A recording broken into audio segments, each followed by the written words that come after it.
one of my problems, I will caveat this by saying one of my problems with the documentary is it was obviously created by liberals who want to portray Yes. all homeschoolers, all Christians, all conservatives, all people with big families as being part of some weirdo abusive cult. And I reject that. Yes. I know that that's not true.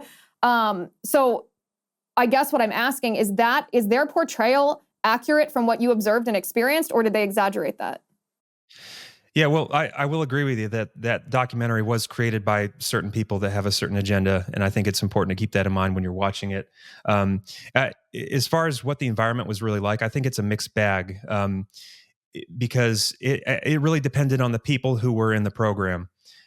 What the program did was, one of the biggest emphases of Gothard's teachings was authority. And you have this famous umbrella illustration that he would always bring out, where it's this hierarchy, and you have God up here, he's the upper umbrella. Then underneath it, you have the husband.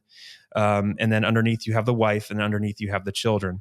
And, he always taught about this hierarchy of authority, which, has biblical parts of it. There are some biblical things of that, but it was very twisted in the sense that he would always teach that if you ever get out from under your umbrella, like if you're a wife and you get out from under your husband's umbrella, or you're a child and you get off from under your parents' umbrella, then you are suddenly going to be vulnerable to Satan's attacks, and you're going to be in grave danger. Your soul and your life are going to be in grave danger. And so it was this very fear-based thing.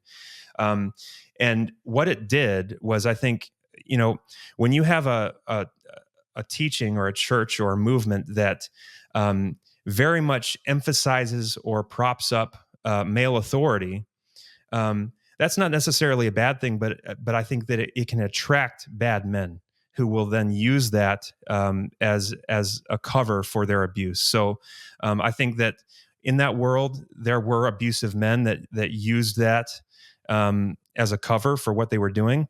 At the same time, I knew many families who had loving, caring fathers, and never experienced that at all. So one of our pastors was on staff with Bill Gothard, and I think even some of his kids were on staff with Bill Gothard at some point, who is a wonderful guy, loving guy, never saw any indication that there was any abuse or hurt or brokenness or anything.